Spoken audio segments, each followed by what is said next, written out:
Bismillahirrahmanirrahim. Alhamdulillahirabbil alamin. Wassalatu wassalamu ala nabiyyina Muhammad wa ala alihi sahbihi wa man tabi'ahum bi ihsanin ila yaumiddin.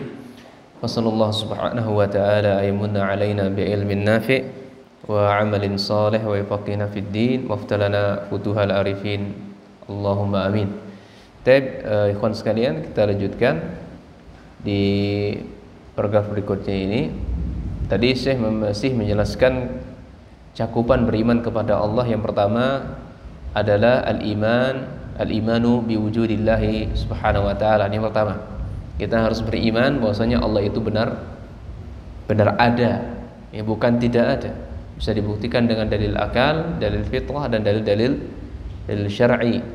Nah, kemudian cakupan beriman kepada Allah yang kedua adalah mengimani rububiyahnya Allah subhanahu wa ta'ala, rububiyatihi. Kemudian yang ketiga, mengimani uluhiyahnya Allah.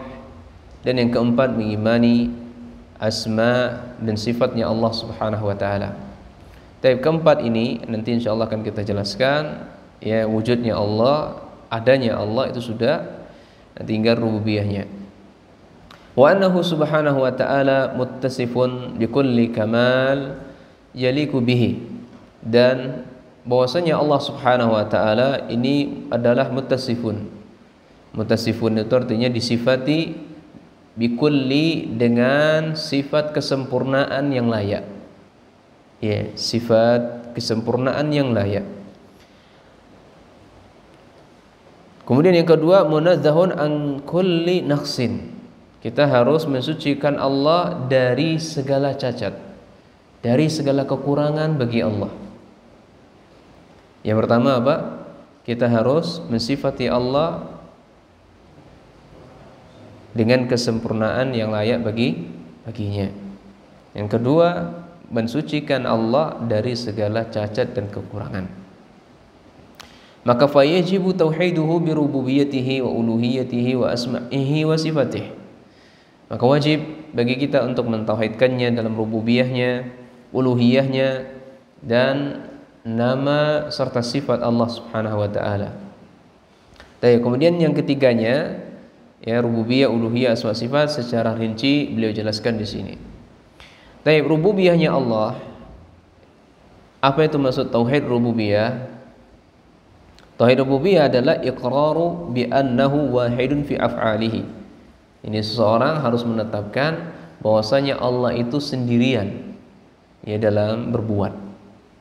Ya, tidak ada penolong, tidak ada sekutu, tidak ada pembantu. Murni Allah sendiri yang melakukannya. La syarika lahu fiha, tidak butuh penolong di dalamnya, tidak butuh pembantu di dalamnya. Seperti contoh al-khalqi, Allah menciptakan, Allah sendiri yang menciptakan, tidak butuh pembantu penolong.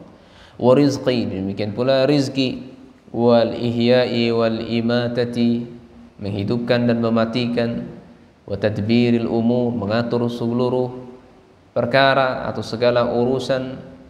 Ya, wa tasarrufi fil qauni, mengatur seluruh alam jagat raya ini, bergantian siang dan malam, terbitnya matahari dengan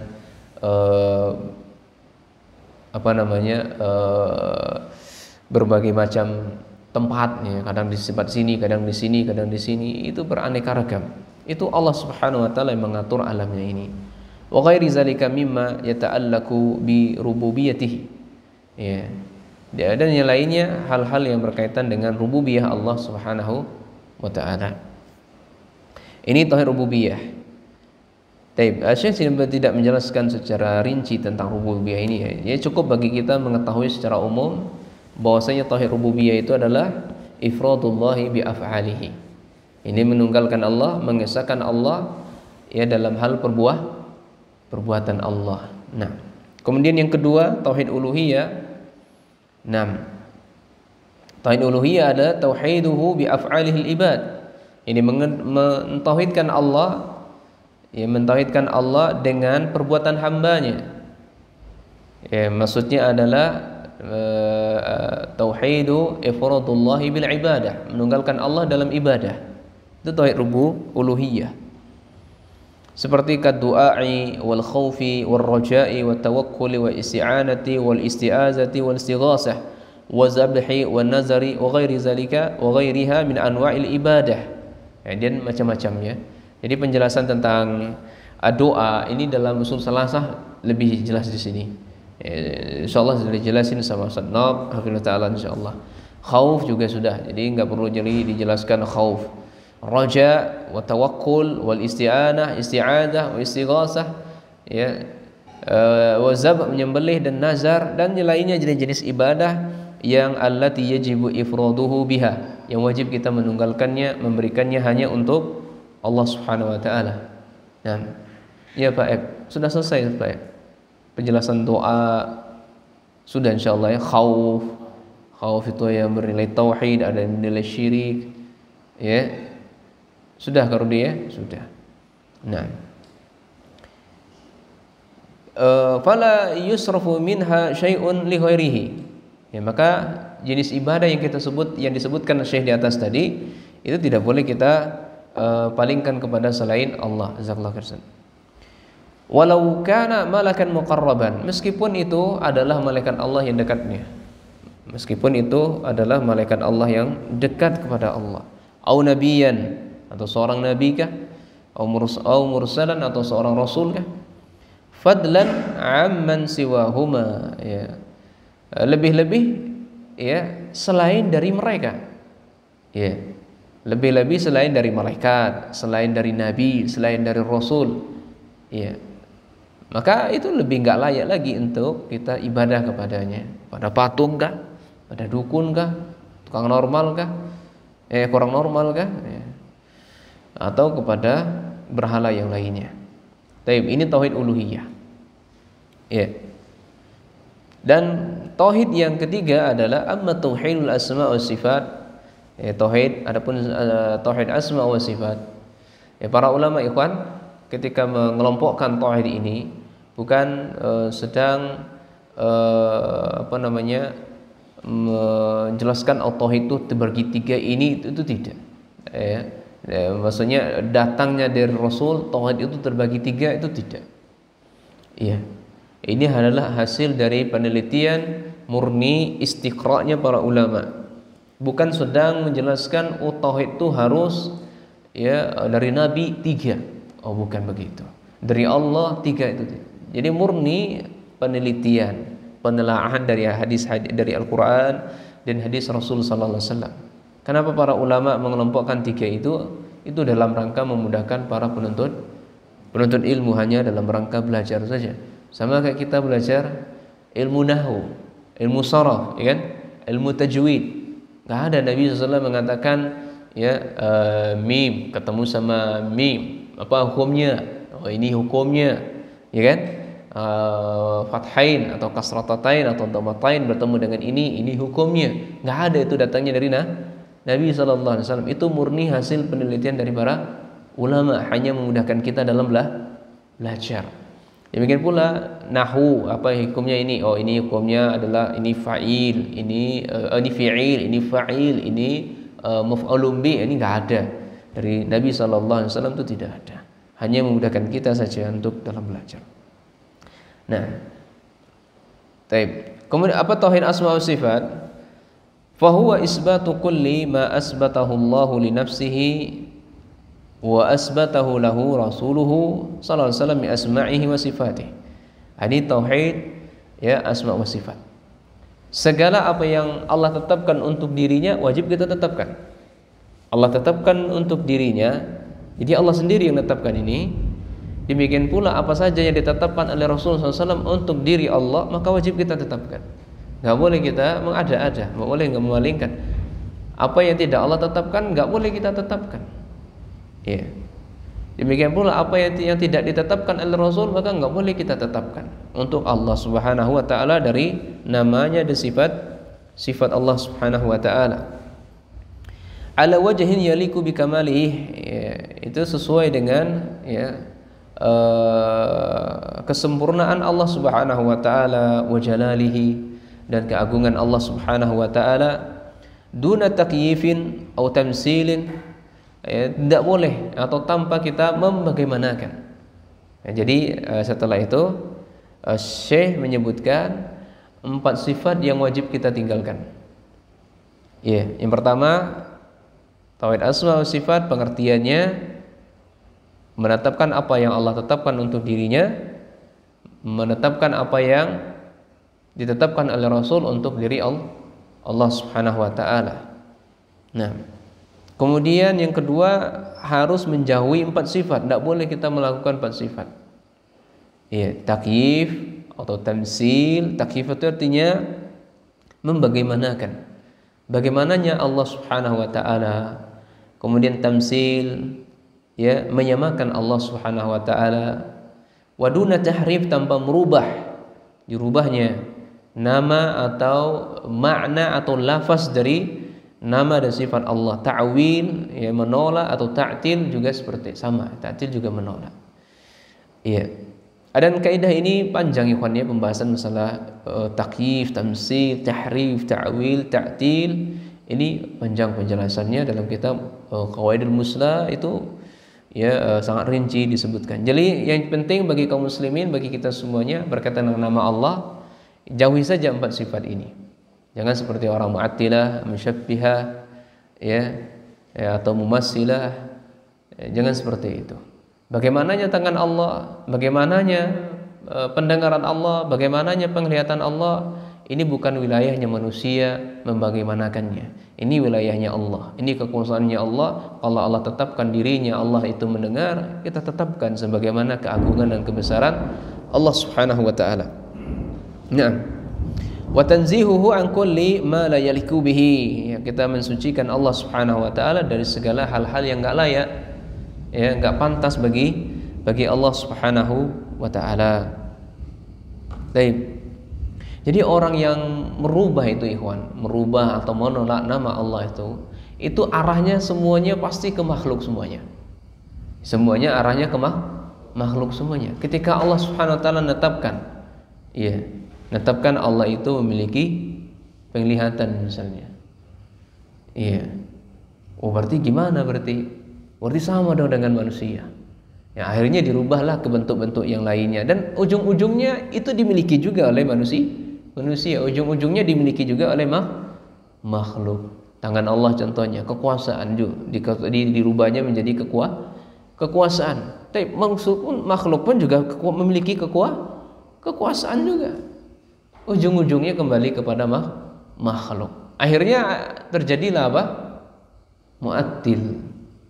Terjadilah mu'attil, ditolaknya. Berarti kalau gitu Allah enggak memiliki tangan. Kalau gitu Allah enggak memiliki penglihatan. Kalau gitu Allah enggak memiliki pendengaran. Ujung-ujungnya larinya ke makhluk. Akhirnya mereka berdalilkan dengan Al-Quran juga, laisa kamitslihi syai'. Allah itu enggak serupa dengan segala sesuatu. Kalau Allah enggak serupa dengan kalau Allah memiliki tangan, berarti sama dengan makhluk. Berarti Allah enggak serupa dengan segala sesuatu. Akhirnya ditolak. Dan Ahlussunnah tidak seperti itu. Ahlussunnah, Allah tetapkan dirinya memiliki tangan, kita tetapkan Allah memiliki tangan. Allah yang katakan untuk dirinya, kan? Bukan kita. Allah yang tetapkan. Kewajiban kita tetapkan sebagaimana Allah tetapkan. Demikian pula Rasul sallallahu alaihi wasallam tetapkan untuk Allah sifatnya, maka kita wajib pula menetapkannya. Baik. Nah, di sini saya berdalilkan laisa kamitslihi syai'un. Allah Subhanahu wa taala tidak sama dengan sesuatu apapun. Di ayat pertama, di potongan pertama Allah nafikan secara umum. Allah nafikan secara umum. Kemudian di potongan berikutnya huwas samiul alim, Allah tetapkan secara khusus. Nah, fajama'a fi hadhil ayat baina isbat wa tanzih. Jadi dalam ayat ini itu terkumpul padanya apa? Antara isbat dan tanzih, penetapan dan pensucian Allah Subhanahu wa taala. Penetapan dan pembersihan Allah Subhanahu wa taala dari sifat apa? Kekurangan. Wal isbatu, isbat, penetapan dalam sifat Allah itu dalam potongan ayat wa huwas samiul basir. Allah Subhanahu wa taala zat yang maha sami', mendengar. Zat yang maha basir, yang memiliki penglihatan sami'nya Allah, basirnya Allah tentu tidak sama dengan melihatnya manusia, sami'nya manusia, basirnya manusia. Wa tanzihu itu terdapat dalam firman-Nya, ya, laisa kamislihi syai'un. Allah itu tidak, ya, semisal dengan sesuatu apapun. Falahu subhanahu wa ta'ala sam'un, ya, maka bagi Allah subhanahu wa ta'ala mendengar. La kal asma', enggak sama seperti pendengaran kita. Ya, enggak sama. Jadi orang yang mendengar itu bukan berarti punya kuping tuh, enggak, sebagaimana jelaskan ketika kita ikut belajar secara online, ya, Syekh Abdurrahman Sindi, ya, bukan berarti, kata beliau dijelaskan di situ, bukan berarti orang yang mendengar punya telinga. Ya, bukan berarti Allah Subhanahu wa taala telinga, iya, tapi mendengar, iya. Tapi pendengaran Allah tuh enggak tahu. Ya, mendengarnya Allah tuh tidak tahu. Kupingnya Allah itu enggak disebutkan oleh Allah seperti itu. Allah punya kuping itu tidak. Tapi Allah memiliki pendengaran. Bagaimana mendengarnya Allah? Enggak tahu. Nah, sesuai dengan kemahaagungan dan kemahabesaran Allah yang layak bagi Allah Subhanahu wa taala. Coba lihat pendengaran manusia dengan manusia, makhluk lainnya. Berbeda atau tidak? Berbeda. Taruhlah sama-sama kuping, kita lihat kuping atau telinga. Ya, jenisnya saja berbeda. Ya, jenisnya berbeda, kupingnya manusia, telinga manusia dengan telinganya gajah pun juga berbeda. Nah, maka kata saya di sini sam'un, Allah Subhanahu wa taala sam'un, memiliki pendengaran. La kal asma', tidak sama seperti pendengaran, ya, manusia. Saya enggak mengatakan uzun di sini, ya, bagi telinga, tapi pendengaran. Wal basarun, ya, Allah Subhanahu wa taala memiliki basarun, penglihatan. Enggak sama seperti penglihatan kita, bukan ainun, bukan mata. Ya, tapi dikatakan absar. Ini penglihatan. Wa hakadha yuqalu fi kulli ma sabata lillah min asma'i wa sifat. Demikianlah, ya, yuqalu, dikatakan pada semua apa yang ditetapkan bagi Allah dari nama-namanya dan sifatnya. Baik, selesai berkaitan dengan beriman kepada Allah. Baik, kesimpulannya apa, ikhwan? Mengimani Allah Subhanahu wa taala cakupannya ada 4. Wajib mengimani wujudi Allah, adanya Allah itu dibuktikan dengan dalil akal, fitrah dan syar'i, dan mengimani rububiyah Allah, uluhiyah dan asma wa sifat Allah Subhanahu wa taala. Baik, kemudian kita lanjutkan mengimani malaikat. Ya, sebenarnya penjelasan malaikat ini panjang insyaallah, ya. Panjang. Nah, kita enggak perlu lebar sebagaimana yang disarah oleh Syekh, kita baca saja. Baik. Saya memiliki kitab rukun iman. Ya, rukun iman itu, ya, khusus membahas rukun iman saja itu 400 halaman. Jadi sangat panjang. Nah, bahkan Syekh ya, kalau nggak salah Syekh Abdul Muhsin, ya, atau Syekh Abdul Razak, saya dilupakan, ya, memiliki kitab secara tersendiri hadis Jibril. Ya, hadis Jibril itu tebal sekali. Jadi pembahasannya panjang. Ini untuk pemula, namanya untuk pemula. Taib al-imanu bi malaikati, beriman kepada malaikat, ya, adalah al-imanu bi annahum khalqan min khalqillah. Kita harus yakin, mengimani bahwasanya malaikat Allah itu salah satu dari makhluk. Ya, itu salah satu dari makhluk. Khuliqa min nur. Allah ciptakan mereka itu dari cahaya. Allah menciptakan mereka dari cahaya. Kama fi sahih Muslim, ya, sebagaimana disebutkan oleh Nabi SAW dalam sahih Muslim. Anna Rasul sallallahu alaihi wasallam, bahwasanya Nabi SAW bersabda, khaliqatil malaikah min nur. Saya menciptakan malaikat itu, ya, itu dari nur, ya, dari cahaya.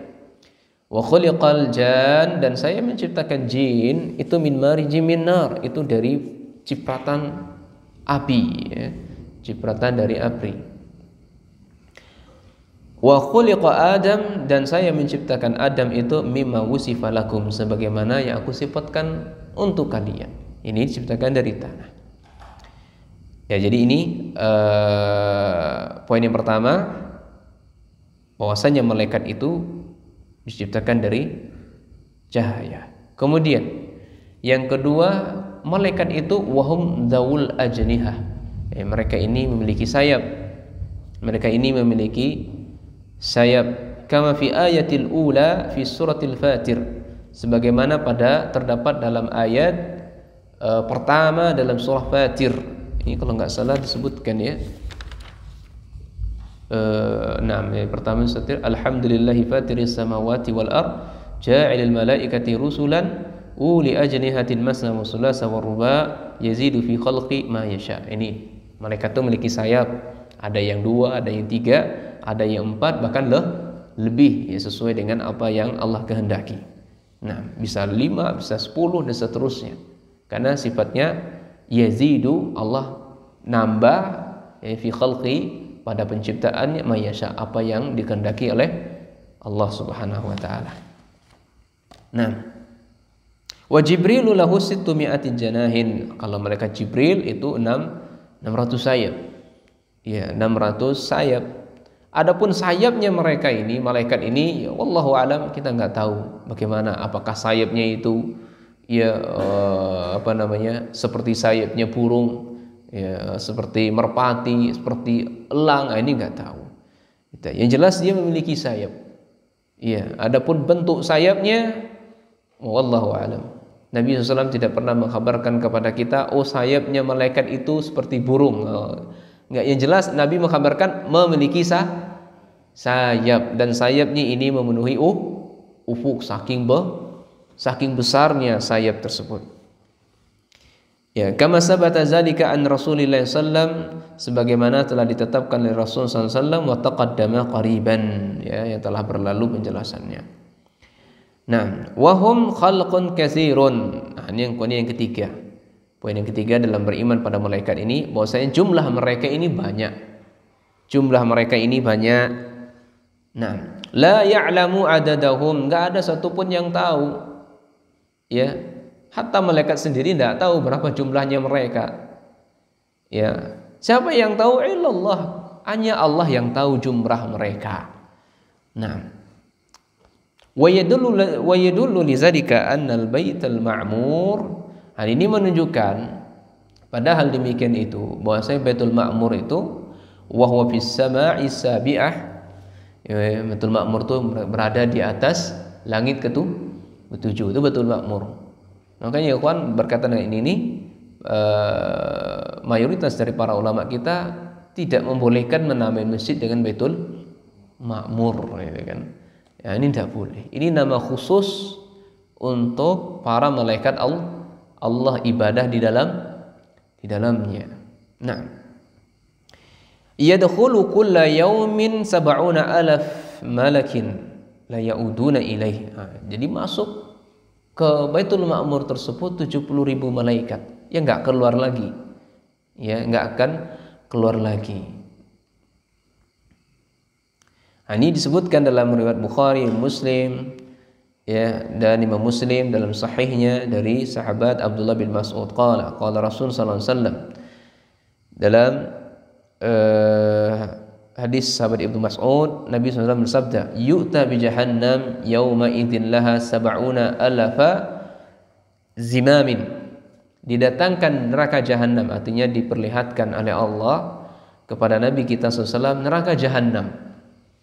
Ya, suatu ketika di neraka jahanam itu ada 70.000 malaikat yang memiliki zimam. Ya, zimam itu apa namanya? Tali gitu ya, tali kayak sapi kita apa? Tali apa? Belenggu begitu ya, tali pengikat lah bahasanya gitu ya. Kalau kuda tali apa? Pengkang apa? Ya. Pengangkang kuda begitu. Jadi malaikat diperlihatkan oleh Allah di neraka jahanam itu ada 70.000, masing-masing dari mereka ya ada tali pengekang.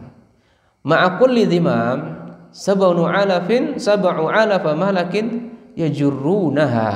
Masyaallah ya. Nah, setiap malaikat yang 70.000 itu masing-masing mereka ya, masing-masing mereka ada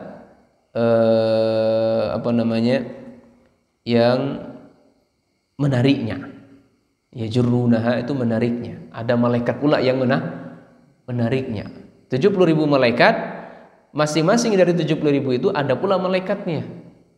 Ada pula juga 70.000 pula malaikat yang menariknya. Nah, ma'akulli dimam, ya, disertai dengan setiap tali pengekang tadi dari 70.000 malaikat itu ada yang menariknya. Nah, jadi sangat banyak. Coba dihitung saja. Siapa bisa menghitung? Ya, semenjak Nabi SAW saja 1445 kali 70.000 malaikat Allah. Itu yang ada di Baitul Ma'mur.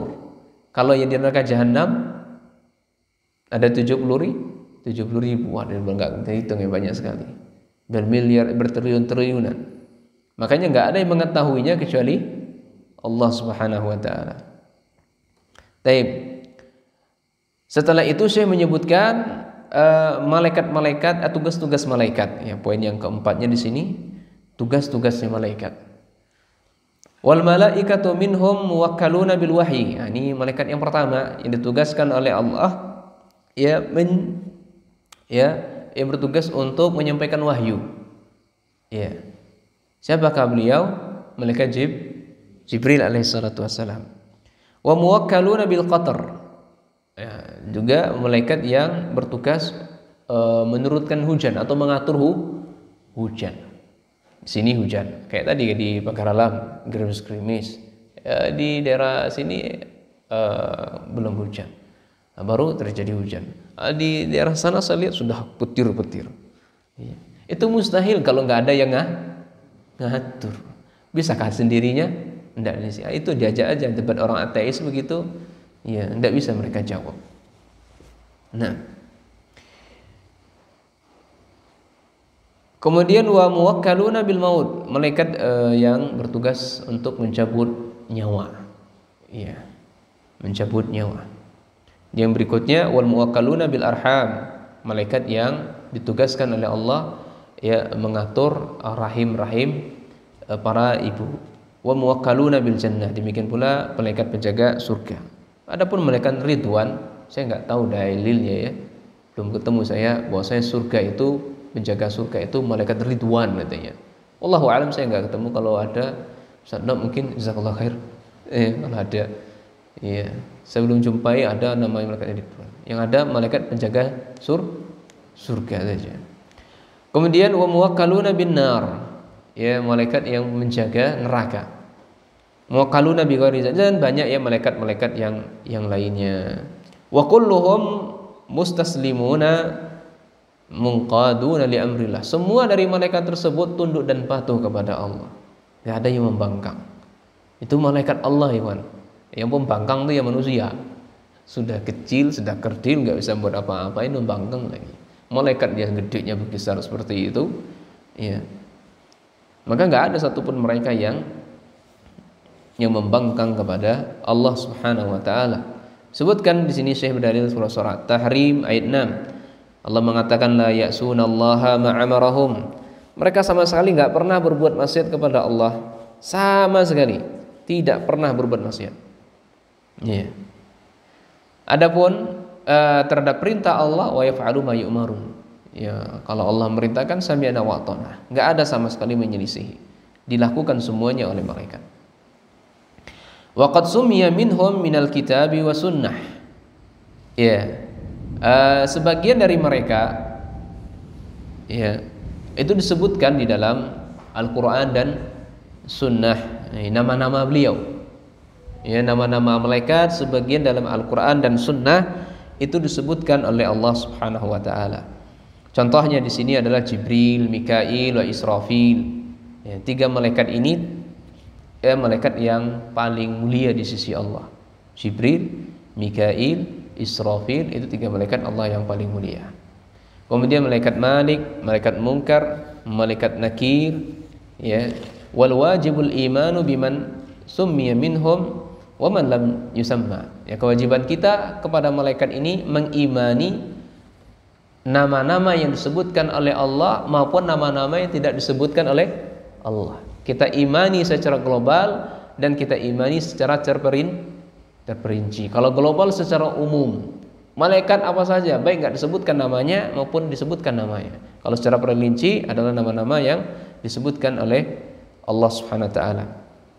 Fal wajibu aidan, ya, yang wajib juga terhadap malaikat, mengimani malaikat adalah ya, tasdiqu bi kulli ma jaa bil kitabil aziz, membenarkan segala apa saja yang datang dari Al-Qur'an yang aziz, wa sahhat bihi sunnah, ya, yang sahih dari sunnah Nabi SAW, minal akhbari anil malaikah, tentang kabar-kabar dari kabar-kabar tentang malaikat. Ya, berita-berita tentang malaikat itu wajib kita benarkan. Ya. Bahwasanya malaikat itu terkadang menyerupai manusia. Itu kan datangnya dari sunnah Nabi sallallahu alaihi wasallam. Ya, malaikat siapa yang menjumpai Dihya al-Kalbi? Ini adalah malaikat Jibril alaihi salatu wasallam ketika hadis Jibril ini. Taib. Sampai di sini saja tentang malaikat ya. Enggak terlalu detail beliau.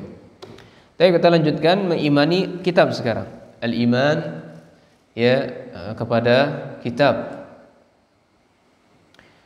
Beriman kepada kitab pengertiannya adalah tasdiqu wa iqraru bi kulli kitabin anzalallahu ala rasulin minar rusuli.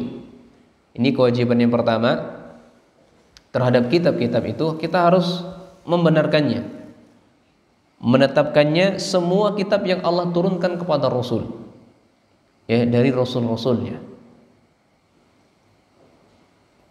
Wajib membenarkan, menetapkan semua kitab yang Allah turunkan kepada Rasulnya dari Rasul-Rasul. Intinya banyak ya. Rasul itu 314, ya, 314, 315 dalam beberapa riwayat. Dan Nabi itu banyak sekali, 24.000 lebih kurang. Taib. Kemudian cakupan beriman kepada kitab yang kedua adalah i'tiqadu anna haqqun. Kita harus yakin semua kitab yang diturunkan oleh Allah itu hak. Kitab Injil hak, kitab Taurat itu hak, kitab Zabur itu hak, ya, suhuf itu hak. Lembaran-lembaran yang Allah berikannya kepada Nabi Ibrahim dan Musa itu hakun, benar. Ya. Wa annaha munazzalatu ghairu makhluqatin. Kitab tersebut itu benar-benar diturunkan oleh Allah dan dia bukanlah makhluk. Ya, wa annaha mustamilatun ala ma fihi sa'adah. Dan Allah turunkan kitab tersebut kepada mereka itu dalam rangka pasti memberikan sa'adah. Ya, pasti memberikan kebahagiaan, ketenangan, ketentraman, kedamaian kepada pemeluknya masing-masing. Allah turunkan Al-Quran, tenang bagi orang Islam memeluknya, umat Nabi SAW. Allah turunkan Zabur kepada nabinya, Allah turunkan kitab Isa, Injil kepada nabinya dan seterusnya. So kepada nabi dan kaumnya, maka nabi dan kaumnya tenang menjalankan syariatnya. Baik. Wa anna man akhadha biha, siapa yang berhukum dengannya, mengambil pedomannya adalah apa yang diturunkan oleh Allah tadi, maka dia selamat dan zafira, dia beruntung.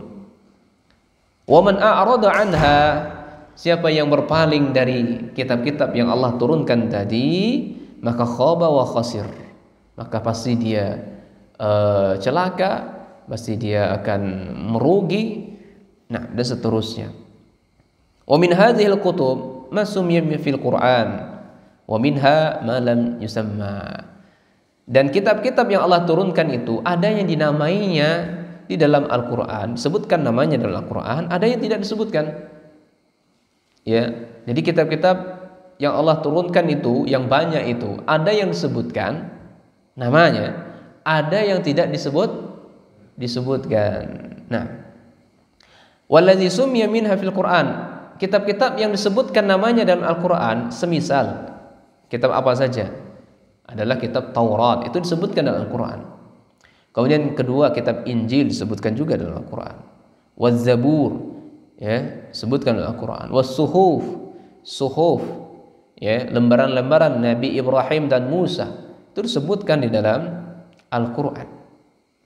Ya. Adapun kitab yang lainnya tidak disebutkan dalam Al-Quran. Yang jelas itu banyak. Ya, lembaran-lembaran kitab-kitab yang Allah turunkan kepada Nabi dan Rasul itu ada. Nah, tapi tidak disebutkan oleh Allah Subhanahu wa taala. Wa qad jaa zikru suhufil Ibrahim, ya, fi mawdi'ain al-Qur'an. Dan Allah Subhanahu wa taala menyebutkan suhufnya Ibrahim, lembaran-lembaran Ibrahim dan lembaran Nabi Musa itu pada 2 tempat dalam Al-Qur'an. Ya, yang ada Al-Qur'an mungkin coba dicek. Coba Karudi, ada kawan-kawan yang lain. Yang pertama dalam Quran surah An-Nisa, ya, kemudian dalam Quran surah Al-Isra. Ya, dalam surah Al-Isra. Nah, qala Allah Ta'ala fihima, Allah mengatakan wa ataina Dawuda zabura. Ini ya. Dan kami berikan kepada Daud, Nabi Daud, sebuah kitab Zabur. Ya, ini surah An-Nisa. Nah, demikian pula dalam surah surah Al-Isra. Nah, surah Isra apa bagaimana lafaznya? Mas, ketemu enggak? Surah Isra tentang kitab suhuf, ya. Nah,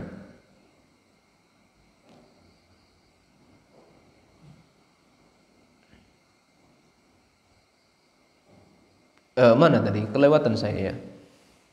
Nah, oh dia, salah saya. Jadi kalau suhuf Ibrahim dan suhuf Musa itu ada 2 tempat dalam Al-Quran. Fi suratin Najm, ya. Yang pertama surat An-Najm, dan yang kedua dalam Quran surah Al-A'la ayat terakhir. Ya, apa bunyinya? Suhufi Ibrahim wa Musa. Yes, lembaran-lembarannya Ibrahim dan Musa. Kalau surat An-Najm, ya, nah coba dicari itu nanti Quran surah An-Najm itu ayat berapa.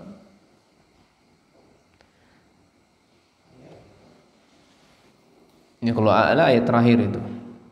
Kalau An-Najm ini ayat 36 sampai 37. Ayat 36 sampai 37, ya. Nah, itu disebutkan oleh Allah, nah, tentang suhuf Ibrahim dan suhufnya Musa. Demikian pula Zabur wa Daud, ja'a fi Quran fi mawdi'ain. Demikian pula kitab Zabur Allah kirimkan kepada Daud, ya, itu terdapat dalam Al-Quran pada 2 tempat, surah Nisa dan surah Al-Isra. Amma Taurat wal Injil, adapun kitab Taurat dan Injil, ya, faqad ja'a zikruhuma fi katsirin min suratul Quran. Jadi Taurat dan Injil ini banyak disebutkan oleh Allah dalam Al-Quran. Zabur, suhuf Ibrahim dan Musa hanya 2 tempat. Kalau Taurat dan Injil ini banyak disebutkan dalam Al-Quran. Wa aksaruhuma zikran Taurat, dan paling banyak darinya adalah kitab Taurat di dalam Al-Quran. Disebutkan oleh Allah dalam kitab Taurat. Karena dalam kitab Taurat itu berbicara tentang halal wal haram. Iya. Kalau kitab Injil nggak ada halal haram.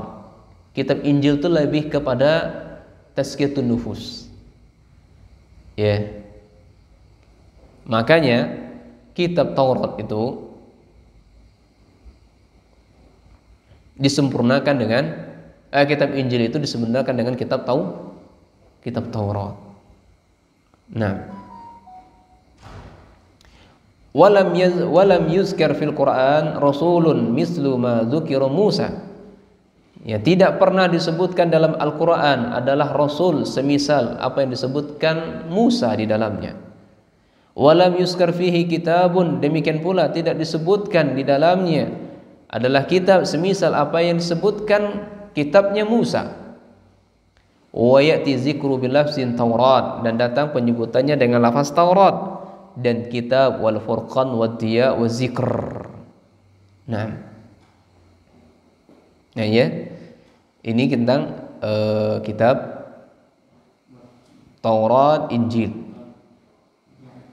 Nah, jadi yang paling banyak disebutkan dalam Al-Quran kitab Taurat. Kalau kitab Taurat isinya apa tadi? Banyak halal haram. Di Injil nggak ada. Injil itu hanya tazkiyatun nufus, ya, hanya tazkiyatun nufus. Baik. Selesai beriman kepada kitab, kemudian mengimani Rasul sekarang. Jam berapa sekarang? Jam 9. Waduh, piye iki?